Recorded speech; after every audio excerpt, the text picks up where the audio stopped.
Guys,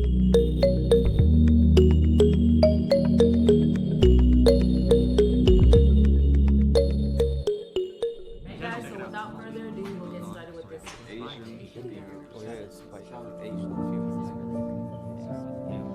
Kim Nam-jun, our president, the leader.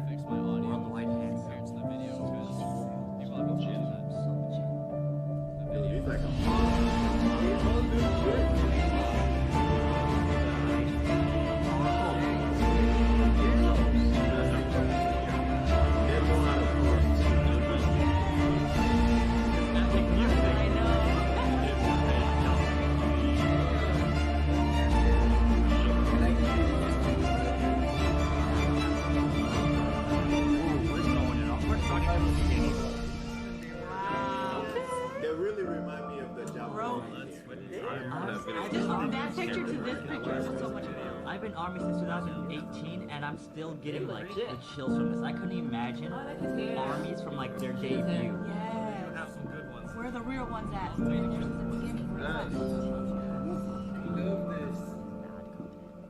There's some beautiful design, animation, Asian theory. Today, everyone knows the name of BTS. They've been invited onto late-night talk shows, they've shattered records, they've sold out stadiums, they've made it onto the big screen. These days, you'd be hard-pressed to find someone who didn't know who these guys were, or at least haven't heard one of their songs. And if they don't, either they've been living under a rock, or they're 100 years old. The success of the Bangtan Boys is worldwide, but it wasn't always like this.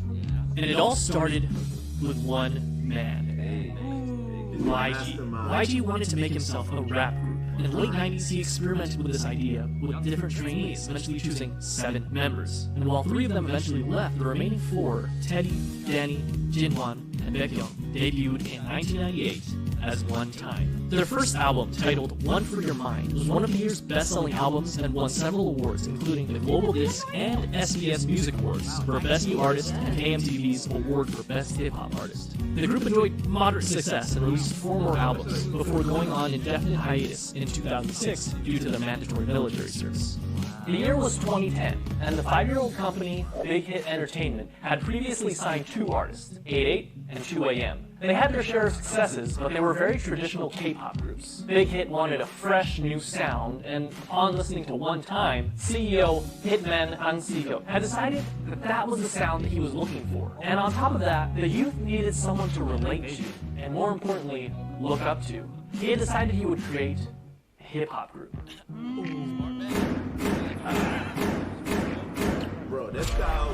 At 15 years old, Kim Nam-jun auditioned for a certain Big Deal Records, which he completely botched, forgetting the lyrics to the song he was performing. Afterwards, fellow rapper Sleepy recommended that he try auditioning at another label, Big Hit, and even put in a good word for him to one of the producers there. At age 16, Kim auditioned in front of Han Si-hyuk himself, and instantly impressed him. He was offered a deal with Big Hit on the spot, which Kim accepted and became a trainee, officially choosing a name for himself, Rap Monster, destined to become the leader of the newly created group. Now that a fearless leader was chosen, they needed more members.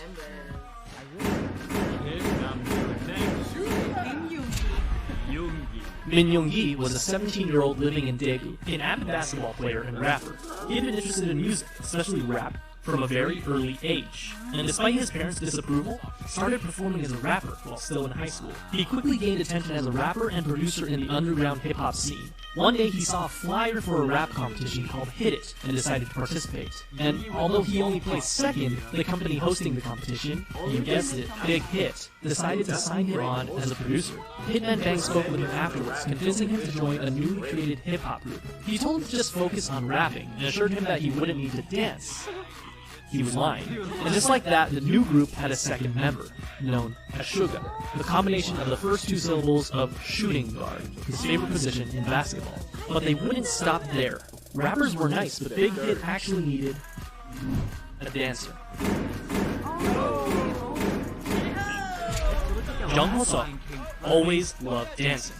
He was in the starting lineup of the dance crew Neuron in his hometown, Gwangju. He was good at it too, winning several local championships and even winning a championship at the national level in 2008. When he decided to audition for JYP Entertainment though, after a few rounds of auditions, he was cut. Fortunately, he didn't give up and went to his second option, a smaller, lesser-known company, Big Hit Entertainment. His dance skills and strong understanding of rhythm made him an instant favorite, and he was signed on as J-Hope. Not only that, but they saw potential in him to become a rapper, which at this point he had little experience with. However, J-Hope quickly felt that he wasn't a good fit and decided to leave Big Hit until RM convinced both J-Hope and Big Hit that the group wouldn't be complete without him. He was right. 좋아서 와야 된다. 좋아서 안 오시라고 멤버 온 거야. 멤버 보고 왔다. 멤버 보고 왔어 진짜. 난 진짜 네가 With the addition of J-Hope, the rap line was complete. Now they needed some singers. Now, just like how RM, an amazing rapper with a ton of experience, was chosen as the first official member of the rap line, it would only make sense that a legendary singer and dancer would be the perfect first member of the vocal line. Right? Right.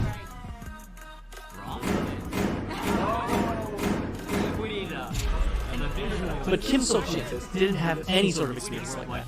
Believe it or not, one day when he was walking on the streets of his hometown, Anyang, he was approached by a representative of SM Entertainment with an offer to work for the company. In typical Jin fashion, he never followed up with it because he believed it to be a scam. Apparently, Jin was a very good-looking guy because years later, this time as a college student in Seoul, he was once again approached on the street, this time by an executive at Big Hit Entertainment.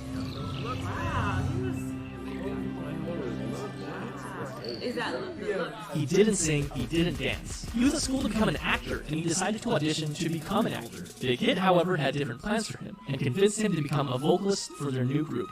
To do so, he literally learned to dance and sing starting from zero, but thankfully, not without help from other vocalists.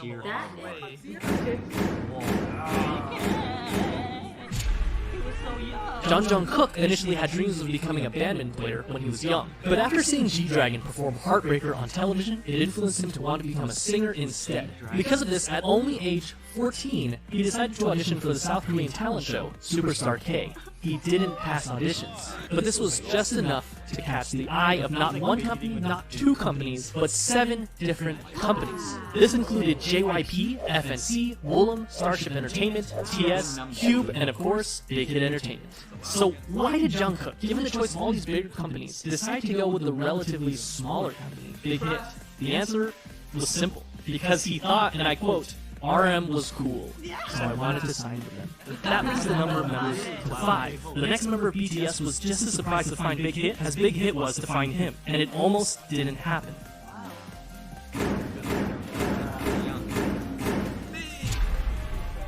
Kim Tae-young was always passionate about music, and it was always his dream to pursue it as a career. However, it was hard, as his family was poor, his parents being humble farmers. His father told him that if he was passionate about music, he should learn an instrument, and he did, spending 3 years practicing with the saxophone. One day, one of his friends decided to audition for Big Hit Entertainment when they were holding auditions in his hometown of Daegu. Tae-young, being a good friend, came with him to keep him company. But when one of the team members in charge of the audition saw Tae-young, he encouraged him to audition as well. With nothing to lose, he did. That day, he was the only one in Daegu to move on to the next round of auditions, and eventually became a trainee for Big Hit Entertainment. They decided to keep him as a surprise member and didn't want to reveal him as one of the members until his debut. In the same vein, Big Hit had him choose something mysterious for his stage name. He decided to go with V for victory. Here seems like a nice round number to stop, right? 6 members for a new hip-hop group, 3 rappers and 3 vocalists. It seems like a complete group, but still there was something missing. Someone was missing. Someone that could take this already great group of artists and push it even further to achieve perfection. A powerhouse. Someone so naturally talented that they could stand out in a room full of already talented artists. This project that Big Hit had embarked upon needed a capstone.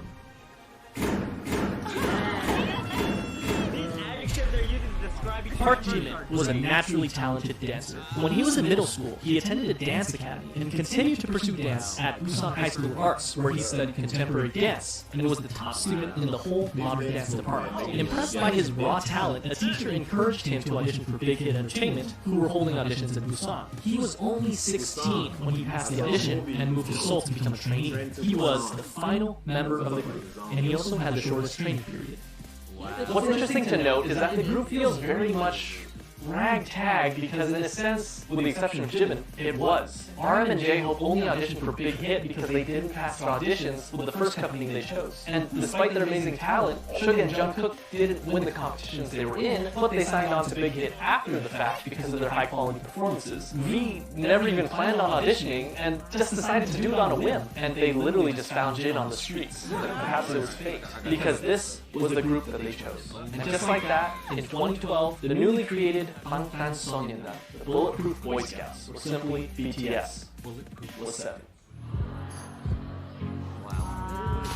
저도 아침에 리허설 때 이거 보고 많이 웃었습니다.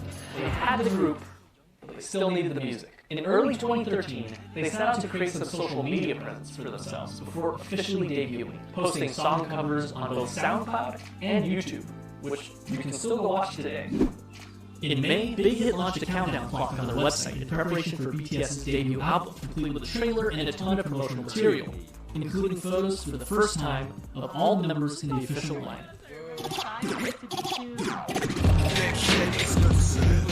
Finally, the big day came. June 12, 2013, BTS held a press conference and a debut showcase where they performed their 2 singles, No More Dream and We Are Bulletproof Part 2.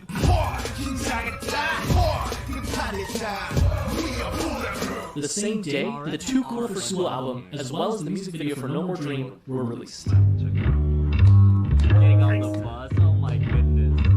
The very next day, BTS performed the song again on their official debut stage on Mnet's M Countdown. This was the world's first taste of BTS. Commercially, the album didn't do extraordinarily well. The lead single, No More Dream, peaked at 124 in Korea, and the album sold only 24,000 copies during its first year. Bulletproof Part 2 didn't even chart. The first year wasn't all that great for BTS, but despite everything, people saw them.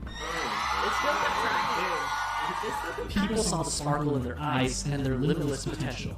And they were hot, of course. On July 9th, ARMY was established as BTS's official fandom.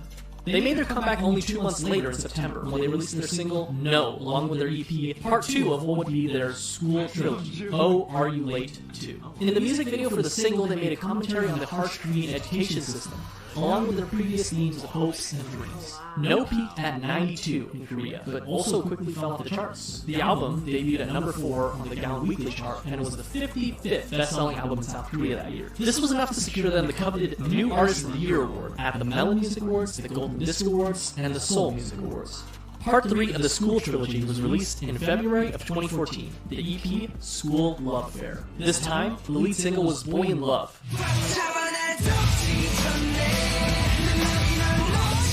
And the other single being Just One Day.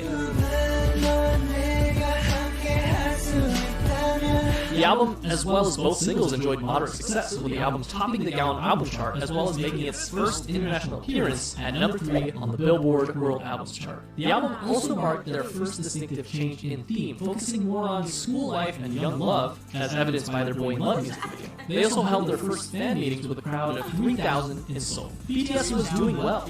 That is, until July. This is, unfortunately, a dark chapter in the lives of BTS and ARMY.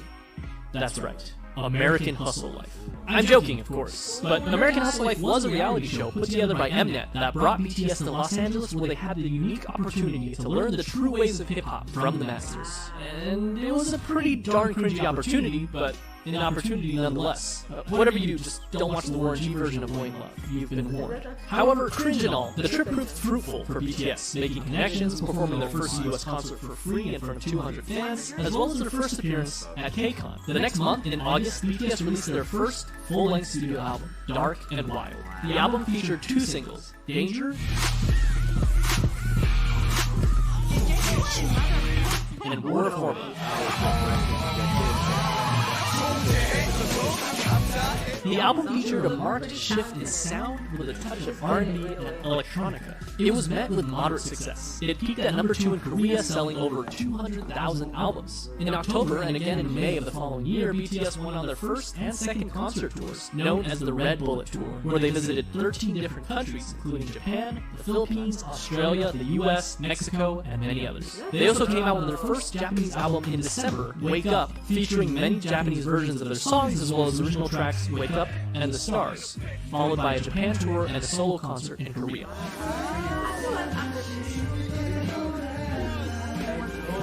Although Dark and Wild got decent attention, they needed something different. They needed something that would shake things up. They got to work. April 29, 2015 was their comeback. When this album was produced, each member had a hand in writing songs for the album.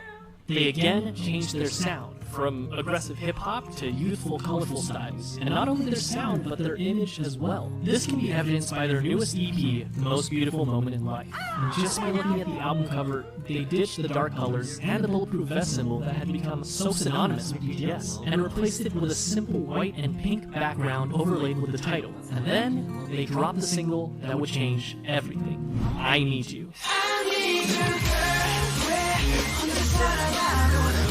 It was sentimental, it was hopeful, it was new. Just by looking at the music video, we can see that BTS has also ditched their punk bad boy image and replaced it with a more real, vulnerable, down-to-earth, and youthful feel. This proved to be the change that BTS needed for mainstream success. Billboard called it one of the greatest K-pop songs of the decade. It charted at number 5 in Korea, and even led them to their first music show win on SBS MTV's The Show. And that wasn't all, they released their second single, Dope, on June 24th, which started off with a poignant line from RM.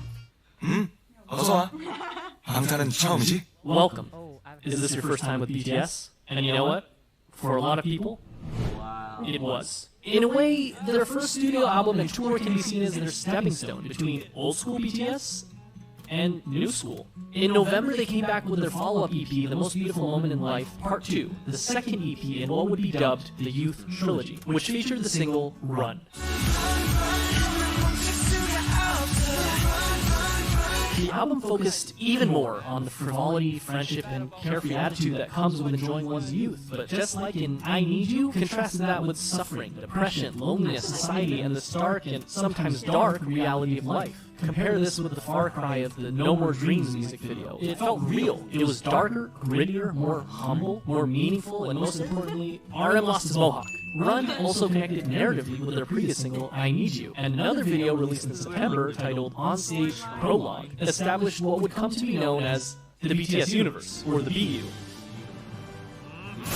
which would eventually combine music videos, short films, books, short stories, webtoons, and even a mobile game to create a cohesive story. And I won't go down this rabbit hole because there is a lot to digest, but it's definitely something to look into if you're a hardcore ARMY. The same month, they kicked off their third tour, The Most Beautiful Moment in Life on-stage tour, where they performed songs from their two recent EPs, Part 1 and Part 2. And Part 2 was a hit, their biggest so far. It topped the Weekly Gaon album and Billboard World Albums charts, and on Billboard, it stayed there for multiple weeks, the first K-pop act to do so. It also appeared on the Billboard 200 albums chart, not world albums, which is reserved for foreign non-English songs, but simply the top 200 albums, peaking at 171.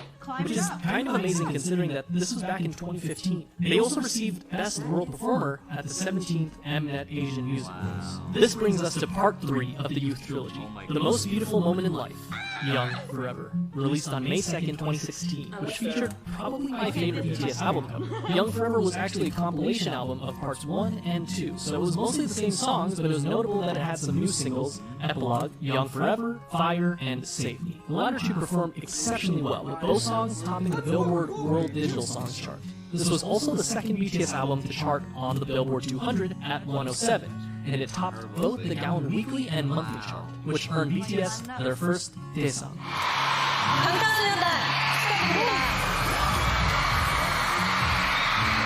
Album of the Year at the 8th Melon Music Awards.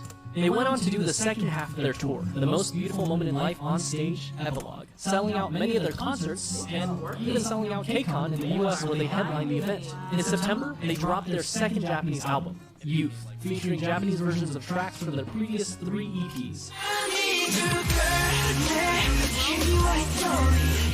which went gold and peaked at number 1 on Japanese charts. And only a month later, in October of 2016, it happened. BTS dropped their second studio album, Wings. It sold over 500,000 copies in its first week. In comparison, The Most Beautiful Moment in Life, Part 1, released just the previous year, which topped the Gaon chart, sold about 500,000 in its entire lifetime. Wings was big, but the true showstopper was its lead single, Blood, Sweat, and Tears.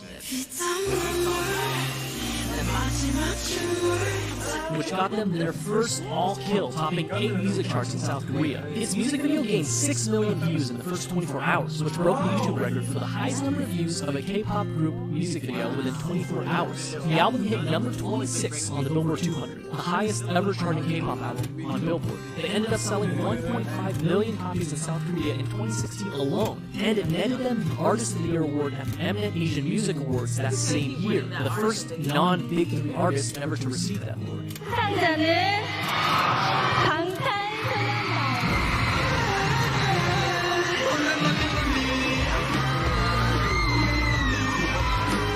After Blood, Sweat, and Tears, they were on a roll. BTS was unstoppable.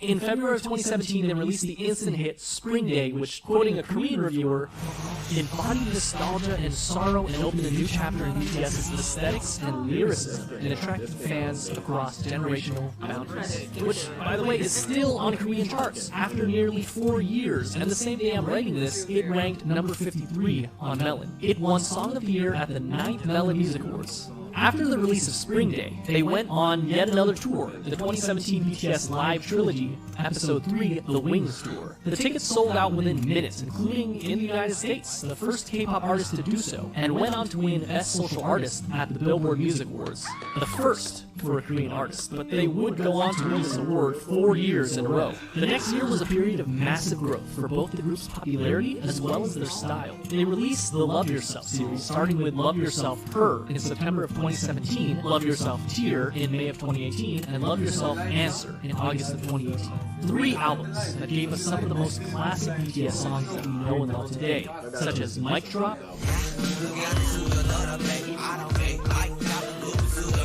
Fake Love,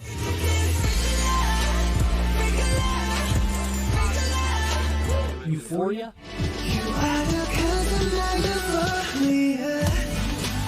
Idol,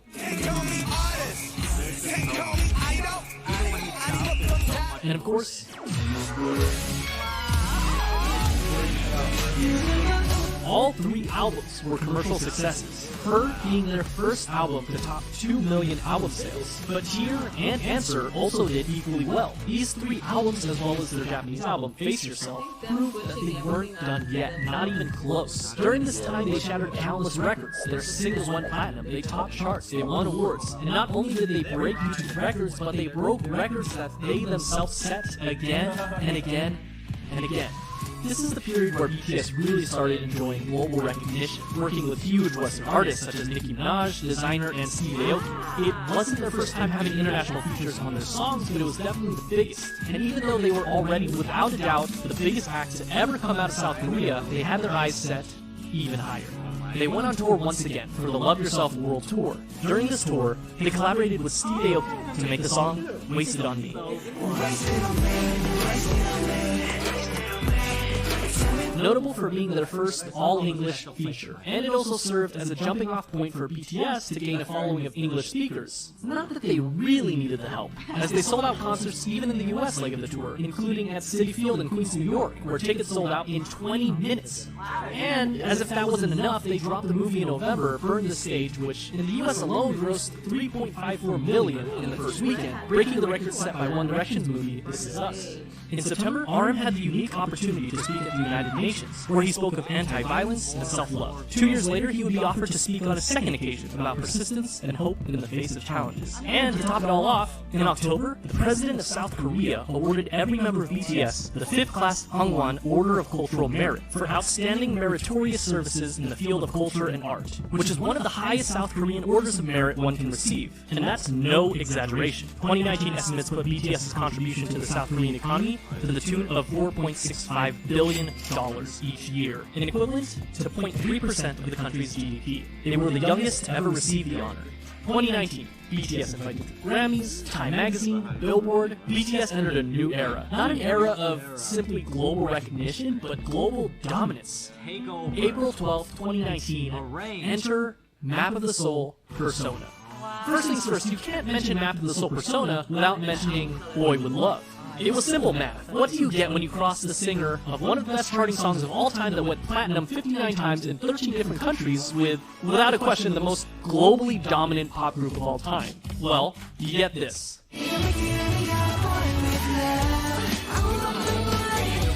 nothing less than an instant hit. Number 8 on Billboard Hot 100, platinum in the US, 21 music show wins, number 1 on iTunes in 67 different countries, the most liked and the most viewed YouTube video in the first 24 hours, the fastest video to reach 100 million views, a current view count of over 1 billion views, 7 boys, 1 girl, and 7 different hair colors. They were the talk of the town, invited to talk show after talk show after talk show. The second single on the album was Make It Right. I can make it right.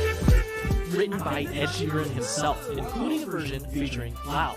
The album debuted at number 1 on Gallup and sold 3.2 million copies in its first month, and that's only in Korea. It became the best-selling album in South Korea ever. It swept every major Korean music show, winning Album of the Year in each one of them. They followed up this legendary EP with the Love Yourself, Speak Yourself World Tour, where they sold out both the Rose Bowl and the Wembley Stadium in only an hour, the only non-English speaking act to do so. They even performed as a solo act in Saudi Arabia, the first foreign act to do that. The last stop of their tour was at South Korea's largest venue, the Seoul Olympic Stadium. They ended up grossing $200 million.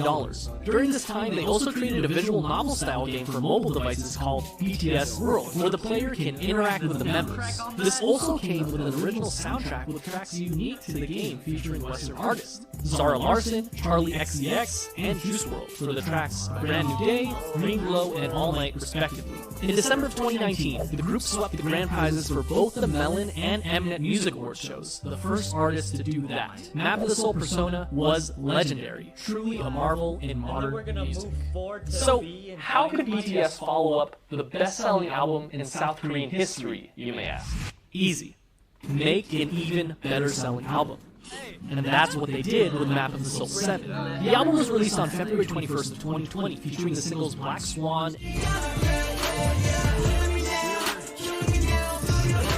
and On. And sold over 4.1 million albums in just the first week, and the first Korean album to be certified as quadruple million on the Gallup Music Chart. It debuted at number 1 on music charts all over the world, including the US, Korea, the UK, Japan, and much of Europe. It's not an exaggeration to say that this album left a permanent mark on the world, launching BTS into legendary status and becoming the best-selling artist in South Korean history. BTS had scheduled a Map of the Soul tour for April of that year, which would have undoubtedly outsold their record-breaking tour only a year prior. But unfortunately, the COVID pandemic caused the entire tour to be postponed, including the show at the Rose Bowl, which I was supposed to attend. But that didn't stop BTS, who performed virtual concerts, spoke at the Dear Class of 2020 graduation event, and released the Japanese version of the recent album with an original Japanese single, Stay Gold. And to top it all off, this was only June. At this point, it was clear that BTS had already dominated their home turf, and they had topped the music charts all over the world. This time, their sight was set for the very top.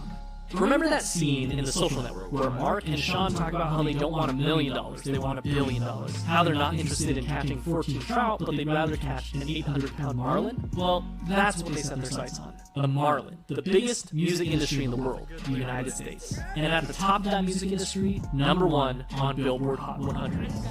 This small group from a company that virtually no one had heard about 8 years ago planned to take on Goliath himself and dominate the American industry on their home turf. And all they had to do was speak English. August 21st. Enter Dynamite. Their first and only English single so far, simultaneously performed better than anyone had expected, but at the same time is exactly what we as an audience had come to expect from the legendary boy band themselves. And they did it. They reached number 1 on the US Billboard Hot 100, the Global 200, and the Global Excluding US chart. And they made sure that if you hadn't heard of them before, you definitely have now. And if that wasn't already the biggest flex, on October 2nd they came out with Savage Love BTS Remix with Jason Derulo, getting number 1 on the Billboard Hot 100 again, less than 2 months after already getting a number 1 with Dynamite, and on the Global 200, where they actually replaced themselves at number 1, the first artist to do so ever. So what makes BTS so special? How did they achieve all this? K-pop is a genre that spans for at least 30 years, and there have been hundreds of boy groups and hundreds of girl groups. What did BTS do to rise above all of them and break through to markets never before seen? Historically, the boy band industry has been dominated by white English-speaking bands, and the fact that BTS has not only held their own, but blew any sign of competition out of the water on a global scale can be attributed to nothing less than their talent, hard work, and a bit of a 1 in a million miracle. They did it through their own blood, sweat, and tears, so to speak. Around the world, we see that boy bands have pretty much fallen into obscurity, but BTS is thriving. And though I stated this all before, it's worth saying again, in contrast to other bands who would sing about romantic relationships with girls and what some would call predictable bubblegum pop tunes, BTS is continuously pushing the envelope and changing their styles. According to an article by Vulture.com, they described this style as much less a success for the Backstreet Boys and more of the successors of Michael Jackson, whose choreography and charisma were unprecedented. While of course there's a lot of love for the angelic vocals of BTS, rap has also played a very important part in creating their own style. In stark contrast to the typical boy band where every member sings, it's so refreshing when you're in the middle of a song and you hear RM's raw rapping skills, J-Hope's energy, or Suga's soul put into every single line. Interestingly enough, at the first glance it seems that the success of BTS was miraculous, despite not being part of the Big Three, but it can also be argued that their success was because of their separation from the Big Three. Their label, Big Hit Entertainment, whose founder emphasizes artistic freedom more than anything else, allowed them to make their own sound. And going back to BTS universe, it's not often that a K-pop group does something special with each of their songs and albums, utilizing strong storytelling that can go beyond simply the song itself, but rather interconnected with other songs and even other albums to create one large overarching story. And not only do they all have their own expertise in performance, but also each of them have had the experience of writing and producing their own music, and they're not afraid to let their style evolve over time. BTS during their debut is such a far cry from Wings era BTS and current day BTS. They also chose to tackle more adult issues instead of simply love and girls. While they definitely didn't have a shortage of those, they also cover other very important issues such as mental health, regret, following your dreams, hard work, self-love, and many, many, many others. Add that to the fact that as fans, we can feel the authenticity of the members themselves. They seem approachable. BTS seems like there's a place for every type of fan. And in this fast-paced world where things change at unthinkable speeds, BTS has stayed grounded and faithful to who they were and who they are. Those kids we saw on American Hustle Life, along with their dreams and passions, are the same men who stand before us today. And while some artists like to keep their personal lives private, BTS gives us a look at their personal lives through their vlogs, which allows us to become more connected to them than ever before. What is truly amazing is that, with the exception of just one single, they're doing this all while singing in their native tongue, Korean. Their music holds so much power that it literally breaks through the barriers of language. And no, they're not done yet. Today, November 20th, they're releasing their 5th studio album, B. Their singles on the album, Dynamite and Life Goes On. And chances are, life will go on for BTS. And chances are they'll continue to break even more records. They've shown that they're capable of dominating music charts across the world and even reaching across the Pacific Ocean and conquering the music industry in the United States. What's next for them? Mars? In any case, they've only started in 2013 and BTS is as strong as it's ever been. As far as we know, they will only continue to light it up like a dynamite.